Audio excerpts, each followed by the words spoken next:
More than 100 years after the First World War ended, its unexploded shells are still killing people. We're talking about hundreds of millions of duds still buried in the ground from a war where over 1.5 billion shells were fired. So many that even the rats in those trenches were going crazy. 70% of all casualties in the First World War were from artillery. We're going to show you how that happened, what various types of those shells did to the human body, and why so many men were never the same after surviving this war.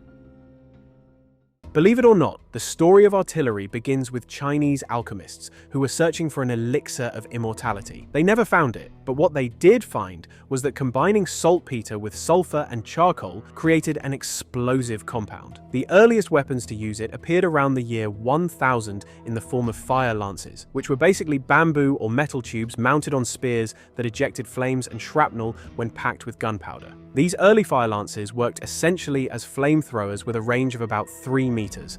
So, not exactly what we think of when we hear the word artillery, but this was the beginning. The transition from fire lances to actual metal-barreled firearms happened over the next few centuries, with the first true cannons appearing in China. From there, cannons grew larger and more powerful. Medieval bombards became massive siege guns, with the largest weighing over 20 tons, designed specifically to batter castle walls using round stone projectiles. Artillery kept evolving faster and faster through history, but to not bore you with each step in that evolution, when you came here to learn about how it killed about 70% of soldiers in the First World War, let's just say that the real revolution came in the 1850s with rifled and breech-loaded cannons, which transformed artillery accuracy and range dramatically. And then the French introduced something that changed everything. The French 75mm field gun was the first truly modern artillery piece, and it revolutionized field warfare with its hydro-pneumatic recoil system. You see, before this gun,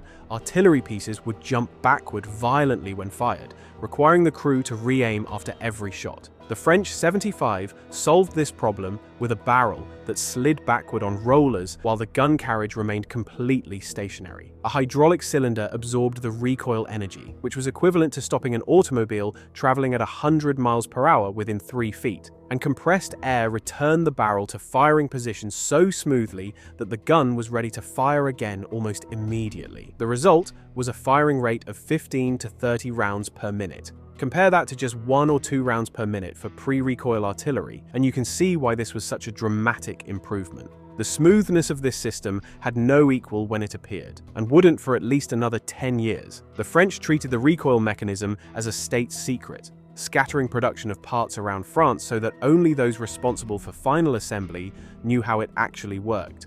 It made the main German field guns useless overnight, and when used in large numbers, the 75mm turned artillery from a support arm into the dominant battlefield killer. All the major powers in the world by this point were building up their own versions of modern artillery pieces, with Germany starting a frantic race to build better guns before the war. But here's what nobody fully appreciated at the time. No one had actually tested modern artillery in a real war. European warfare since Napoleon had seen only brief conflicts between professional armies. Everyone believed the next European war would be short and decisive, maybe a few weeks, a couple of months at most. This era would cost hundreds of thousands of lives in the failed offensives that pulled all sides into the deadlock of trench warfare never before seen in history. So, when the war began in August 1914, the Germans crossed the Belgian frontier heading for the city of Liège, gateway to Belgium. The city was protected by a ring of 12 fortresses built to withstand bombardment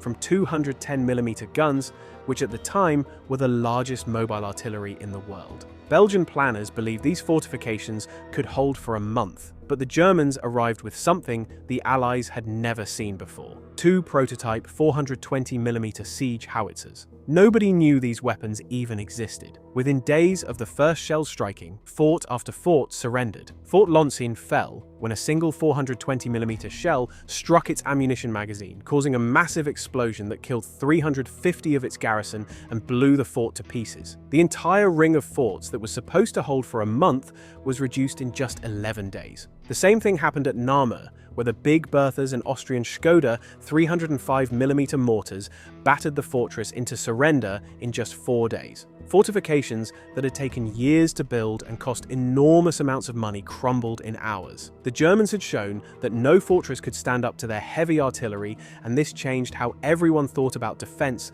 for the rest of the war. Meanwhile, in open battle, artillery was proving equally decisive, but in the opposite direction. During the Battle of the Frontiers, French infantry advanced in dense formations. German defenders sat tight on high ground, where they could observe French positions and use their artillery to devastating effect. The French used their beloved 75mm guns for direct fire, rather than indirect support, leaving their crews exposed and their potential wasted. German artillery sat on ridges beyond the view of French gunners and kept bombarding without anyone firing back.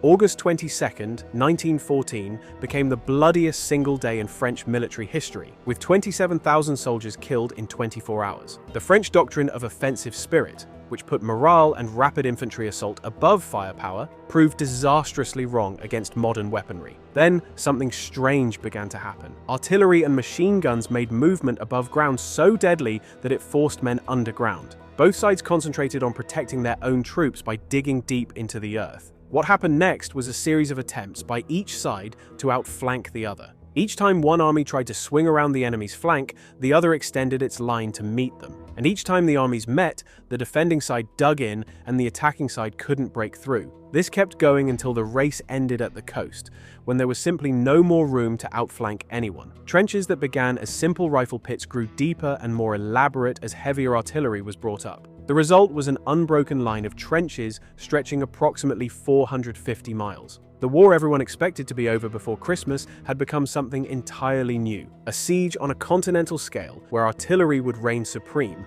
and the only way forward would be measured in yards rather than miles. Now, all of this firing revealed a problem nobody had anticipated. Pre-war ammunition stocks of about 1,000 to 1,500 rounds per gun were supposed to last approximately 6 months of fighting. Spoiler alert, they ran out in weeks. Quick-firing guns could fire 15 to 30 rounds per minute, meaning a single gun could exhaust an entire day's allotment in an hour of heavy action. Within weeks, every major power was rationing shells. British guns were limited to just a handful of shells per day, sometimes as few as 6. The shell crisis happened because armies were burning through ammunition far faster than anyone predicted. Stockpiles were full of the wrong ammunition type, and factories simply weren't ready for this kind of demand. So, what happened next was that entire economies transformed to feed the guns. France went from producing 20,000 rounds per day to 100,000 by 1915. Germany's monthly shell production grew over 30-fold by 1918. Britain's output went from 500,000 shells a year to over 70 million. And because men were busy fighting and dying at alarming rates in the trenches, by mid-war 80% of all British weapons and shells were being produced by women. These munitionettes worked 12-hour shifts with exposure to toxic chemicals, and hundreds of them died in accidents and from overexposure to toxic substances. The war had become an industrial contest as much as a military one. Now, going back to the trenches, let's take a look at how artillery actually worked in practice and why it transformed the whole war so much. First, the coordination between artillery and infantry was one of the biggest problems nobody could solve during the entire conflict. Telephone lines worked well enough in defensive situations, but during an attack, messengers were the only way to send and receive requests for fire support. And that sometimes took hours, assuming the messengers survived at all. The wire communications were constantly cut by shell fire, and radio was still new and unreliable on the battlefield. The result was that once the infantry went over the top, the artillery was essentially firing blind, unable to adapt to the actual situation on the ground. Forward observation officers were positioned in or near front-line trenches to observe where shells were landing and transmit corrections back to the guns using telephones when the wire was intact. But the farther an attack advanced, the more this system broke down, because the observer couldn't keep up while maintaining communication with his battery. Wire-laying parties had to work under fire constantly just to keep the lines working. Observation balloons were positioned miles behind the front, at altitudes often exceeding 3,000 feet.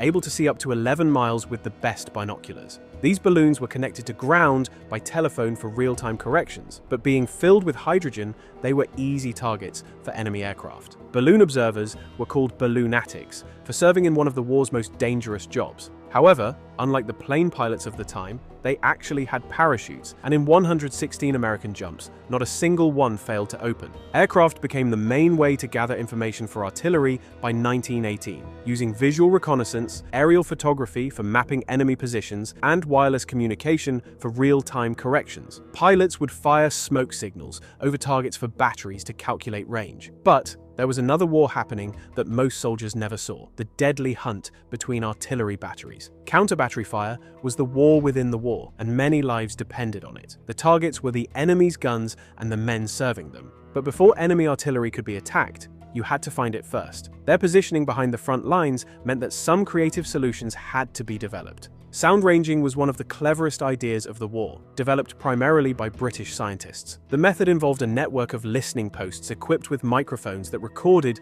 the strength and direction of sound waves when enemy guns fired. An arc of 6 or more microphone stations detected the low-frequency boom of enemy guns, and by measuring the tiny differences in when each station picked up the sound, they could work out the exact location of the gun. By 1918, several guns could be detected simultaneously within minutes of their first shot. The Germans had a much cruder system relying on individuals with stopwatches, which put them at a serious disadvantage. Flash spotting used the flash of the gun firing to figure out where enemy guns were. It became less useful after the Germans started using flashless powders in 1917, but sound ranging remained invaluable throughout the war. Now let's talk about the shells themselves, because different types did very different things. High explosive shells were filled with explosives, their thick steel walls producing deadly fragments spreading over many meters when they detonated. Early HE shells had delayed fuses, causing them to bury into the ground before exploding, which was effective for destroying fortifications but meant much of the blast was absorbed by Earth. Later,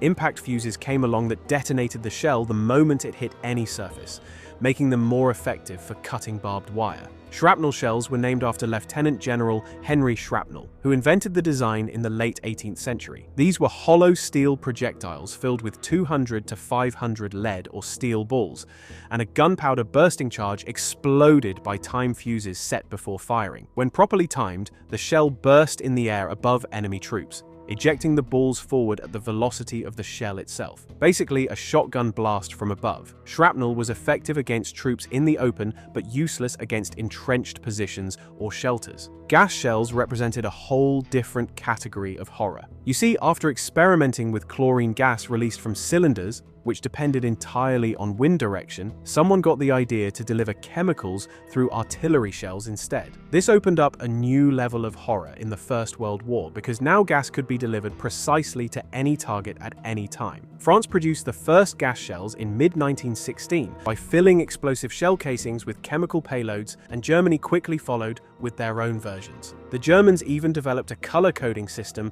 for their chemical shells: green cross for lung-destroying agents like chlorine and phosgene, white cross for tear gases, blue cross for mask breakers designed to force soldiers to remove their gas masks, and yellow cross for mustard gas. Phosgene proved 18 times more potent than chlorine and was responsible for about 85% of gas deaths in the war, with symptoms that could be delayed up to 48 hours, meaning soldiers often didn't know they'd received a lethal dose until it was too late. Mustard gas wasn't actually a gas, but a volatile, oily liquid dispersed as fine mist, causing chemical burns, blistering, and blindness, designed primarily to disable rather than kill. Being shelled by conventional artillery, as horrible as it was, became preferable to these chemical shells. By the armistice, chemical shells made up a significant portion of all ammunition supplies on every side. If you want to know more about how these chemicals affected the human body and how they were used, we have a whole video on chemical warfare in the First World War that you can watch after this one. Star shells exploded at height, deploying a magnesium flare suspended from a small parachute to cast strong light on the nighttime battlefield for observing enemy movements. Smoke shells were employed with gas, and HE shells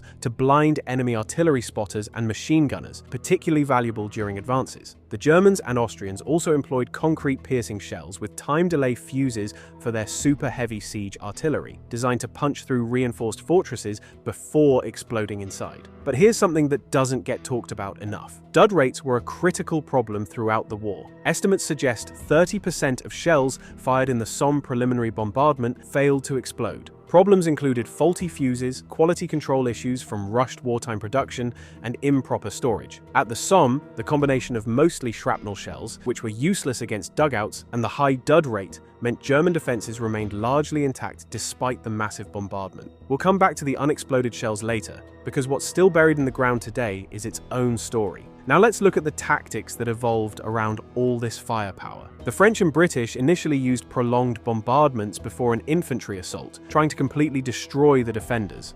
The 7-day barrage opening the Battle of the Somme was the prime example. The theory was that artillery should batter the enemy to complete collapse before friendly infantry was committed. But these massive bombardments warned the enemy exactly where the attack would come, destroyed the ground the infantry would have to cross, and often failed to destroy well-entrenched defenders, who simply sheltered in deep dugouts and emerged when the shelling stopped. The Germans took a different approach. Rather than trying to destroy everything in the path of the attacking infantry, they focused on tightly synchronizing fire support with the infantry to neutralize the enemy defense just long enough for their troops to overrun it. While typical artillery preparations in 1917 lasted a week or even 2 weeks, German preparations lasted only a matter of hours, with far better effect. They made extensive use of gas and smoke shells, which immobilized and disrupted targets without destroying the ground their own men would have to cross. One of the most important innovations was eliminating registration fire. Previously, before any attack,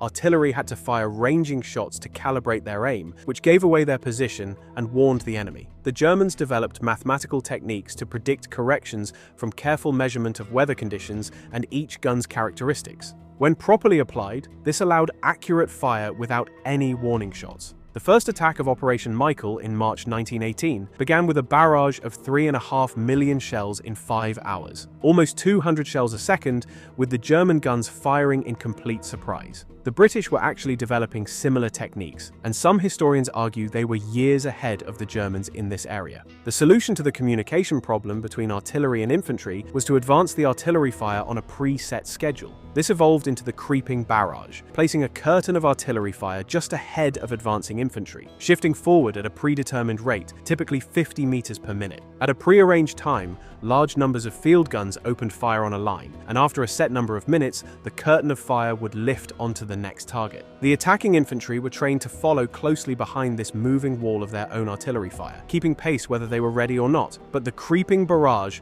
completely tied the infantry to the artillery plan. There was no way to adjust the rate if something went wrong. The rigid movement of artillery fire often outran the heavily laden infantrymen, struggling across shell-pocked ground, allowing defenders time to leave their shelters and engage the attackers after the barrage had passed. The French considered 10% self-inflicted casualties acceptable for infantry advancing behind a moving barrage, with men needing to stay within 50 yards of exploding shells. Just think about that for a moment. And while we're on the French and artillery, we absolutely have to mention Verdun. On February 21st, 1916, 1,400 German guns packed along an 8-mile front fired over 1 million shells in a 9-hour bombardment. What followed was 10 months of the most savage fighting of the entire war, with both sides feeding men into a meat grinder of artillery and close combat that killed or wounded over 700,000 soldiers combined. The landscape was completely transformed into a moonscape of overlapping shell craters, and the constant bombardment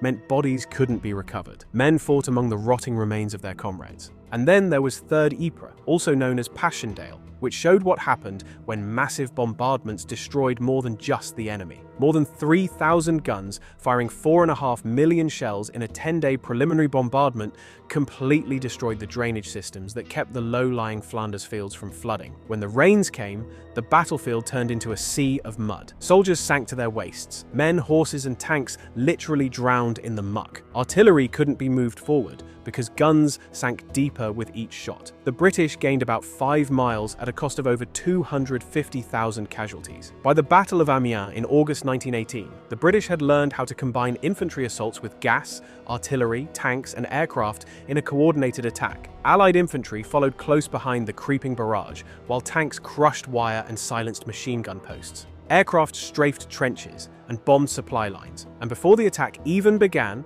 artillery crews had used aerial reports, sound ranging, and flash spotting to locate German guns. Many of those guns were destroyed before the infantry even went over the top. There was no preliminary bombardment to give the enemy time to prepare. Instead, the fire was sudden and precise, carefully timed to support each stage of the advance. In 1914, the use of artillery still looked a lot like the Napoleonic era, but by 1918, modern artillery had clearly taken shape. Now let's look at some of the most notable guns of the war, starting with those massive weapons the Germans brought up at the outset that shocked the world. The Krupp 420mm Emgerät, nicknamed Dicke Bertha or Big Bertha, was Germany's super heavy siege howitzer. It fired shells weighing over 800 kilograms to a range of more than 9 kilometers, requiring around 200 men to assemble, transport, and operate. Assembly took about 6 hours under ideal conditions, and the craters it left measured 6 meters deep by 9 meters wide. The Paris gun was an extreme experiment in long-range artillery. With a barrel length of 37 meters and a barrel weight of 138 tons, it achieved a range of 130 kilometers, reaching altitudes of over 42 kilometers, the highest any projectile reached until V-2 rockets in the next war. The shells actually reached the stratosphere where air resistance was negligible, and the Coriolis effect from Earth's rotation had to be calculated into firing solutions. It was more of a terror weapon than anything practical. The Austro-Hungarian Skoda 305mm mortar, nicknamed Skinny Emma, was less powerful than Big Bertha, but more mobile, capable of set up almost anywhere in about 50 minutes, while Big Bertha required rail access. It could penetrate 2 meters of reinforced concrete, and 8 were loaned to Germany to use alongside the bigger guns. On the other end of the scale, trench mortars came from the need for weapons infantry could carry forward to attack positions invisible to artillery in the rear. The British Stokes mortar proved brilliantly simple. Breaking into 3 parts, it weighed just 108 pounds total, achieved effective ranges of around 800 yards, and could fire up to 30 rounds per minute with expert crews requiring only 2 men to operate. This weapon became the ancestor of virtually all modern infantry mortars. The United States entered the war desperately short of modern artillery. General Pershing's forces were largely equipped with French and British weapons, with the French 75mm serving as the primary American field gun.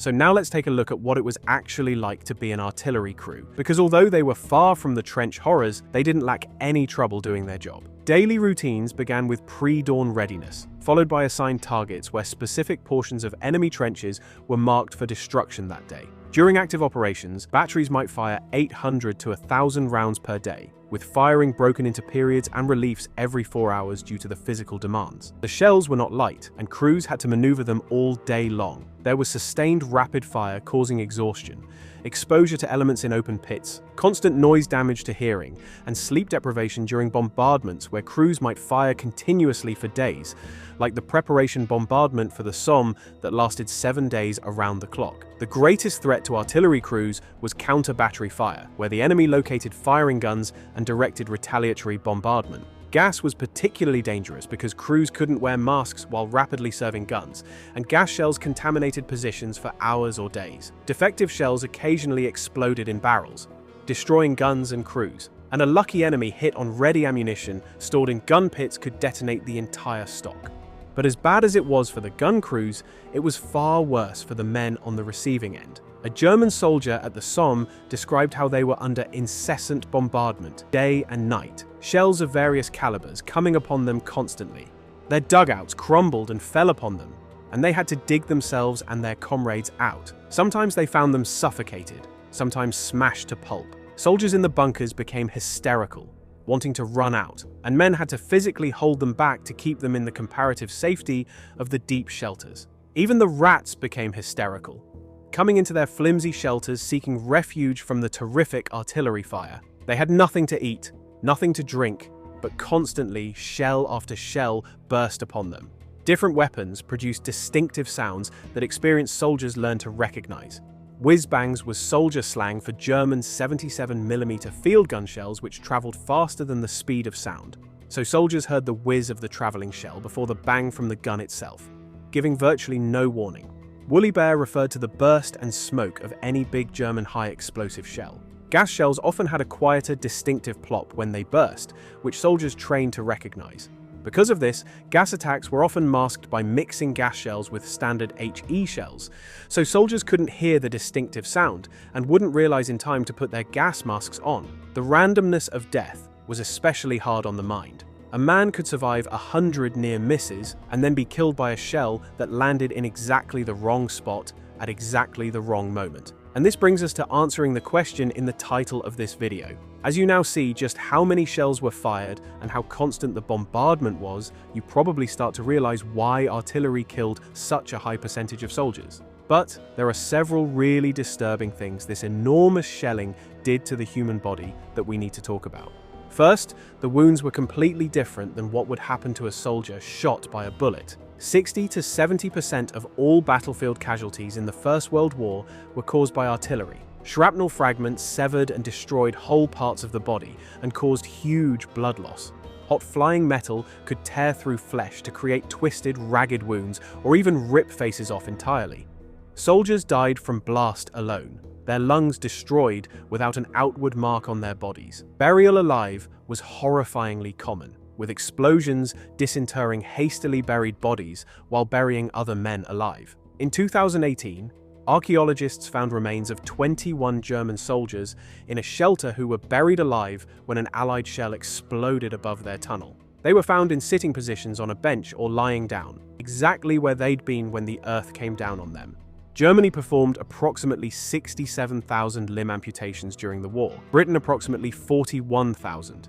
Limbs were amputated when shredded by shrapnel or when machine guns shattered bones beyond repair. Gas gangrene from bacteria living in the heavily manured agricultural soil of the Western Front produced toxins causing rapidly spreading tissue death, with amputation frequently the only option. The war brought a huge increase in facial injuries from trench warfare, where men peering over parapets were exposed to shrapnel. And even if you weren't hit directly, there was another common condition that affected over 250,000 men during the war. Shell shock, uncontrollable shaking, inability to speak, paralysis, nightmares, inability to sleep or walk, hysterical blindness, panic attacks. The term was coined in 1915 by a British medical officer. At first, doctors thought it came from physical injury to the nervous system from explosions, but it later became clear that men who had never been near a shell could be equally traumatized, simply from the prolonged terror of being under bombardment. During 1917, shell shock was entirely banned as a diagnosis in the British Army,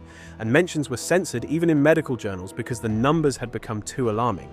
40% of British casualties at the Somme were shell-shocked, creating an epidemic that nearly paralyzed the army. Treatment at the front included brief rest at stations, usually close enough to still hear artillery, some sleep, food, sedatives, and liberal use of rum. Not exactly what we'd call psychiatric care today. Now, remember earlier when we talked about dud rates? About 1 in 4 shells fired on the Western Front didn't detonate, with roughly 1.5 billion shells fired during the war. That means hundreds of millions of unexploded shells were originally left in the ground. In France today, a specialist munitions clearing agency collects around 900 tons of unexploded munitions per year. The harvest is still steady, and it's nowhere near finished. Plowing, drainage work, construction, even hobbyist digging can move a shell enough to set off a fuse mechanism that's now unstable after a century of corrosion, and fatal accidents still happen. Dud chemical shells can split, leak, or aerosolize residues, and mustard agent in particular can still burn skin and lungs more than 100 years later. As for the artillery, the lessons that were finally learned shaped its use worldwide for the rest of the 20th century. Artillery was there to stay, and it would only get deadlier in the next war.